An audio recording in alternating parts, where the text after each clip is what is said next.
तो आज के टाइम में जनरली हम देखते हैं कि ट्यूमर्स बहुत ज्यादा लोगों में डिटेक्ट हो रहे हैं। तो सर, क्या हर ट्यूमर कैंसरस होता है या नहीं? क्या प्रोबेबिलिटी होती है इस चीज की? आपने बहुत अच्छा और सही सवाल पूछा है। जरूरी नहीं है कि ट्यूमर माना गठान। ट्यूमर आम भाषा में जब कहते हैं तो हिंदी भाषा में उसका रूपांतरण गठान के रूप में हम कहते हैं। गठान, हर गठान कैंसर नहीं होती। बहुत सारी गठाने जो है वो नॉन कैंसरस होती है।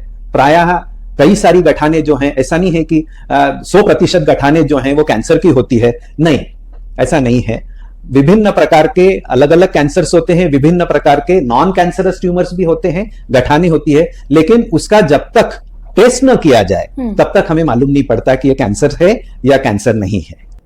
सर, कोविड टाइम में एक ब्लैक फंगस का इश्यू हुआ था जी, प्लीज इसको इलैबोरेट करके आप बताएं क्या था? आप जानते हैं कि कोविड की महामारी जब हुई थी उसके अंदर कई सारे ऐसे मरीज थे जिनको एक अलग रूप में कोविड ने घेरा था, और वो था म्यूकरमाइकोसिस, जिसको पैथोलॉजी भाषा में म्यूकरमाइकोसिस बोलते हैं और आम भाषा में उसको ब्लैक फंगस के नाम से भी पुकारा गया है।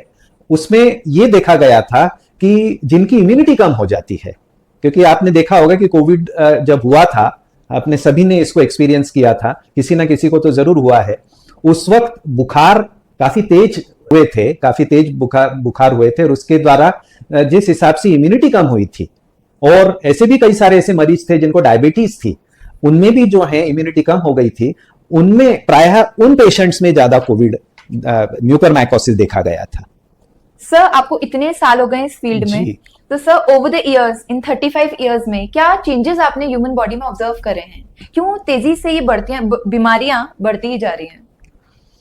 देखिए, आज चूंकि मेरा फील्ड जो है वो कैंसर डिटेक्शन का है, अच्छा, तो मैं जो 35 साल के अंदर जो मेरा अनुभव है वो ये कहता है कि कई सारी ऐसी बीमारियां, कई सारे ऐसे कैंसर्स जो थे वो इतने कॉमन नहीं थे किसी पर्टिकुलर एज ग्रुप में, लेकिन आज ऐसा नहीं है। आज बच्चों में भी कैंसर का प्रमाण बहुत बढ़ गया है।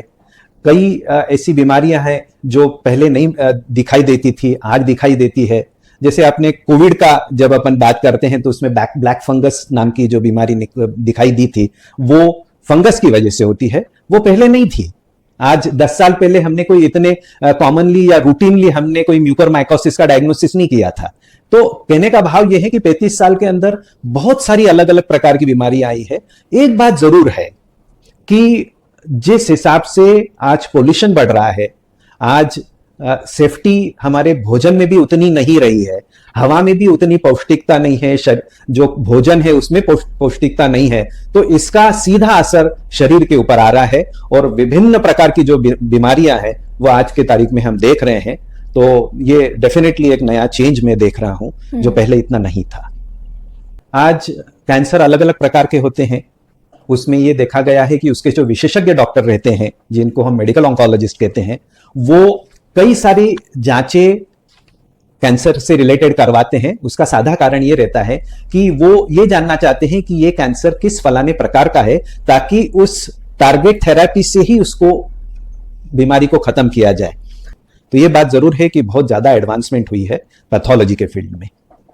सर, आप जो कैंसर रिलेटेड पैथोलॉजी के बारे में बता रहे हैं, क्या इसी को हिस्टोपैथोलॉजी बोलते हैं? हिस्टोपैथोलॉजी एक पैथोलॉजी की एक शाखा है जिसके अंदर कैंसर का डायग्नोसिस किया जाता है या निदान किया जाता है। अच्छा। क्योंकि आप जानते हैं कि कैंसर जब तक दूरबीन के अंदर नहीं देखता डॉक्टर, तब तक उसको घोषित नहीं करता।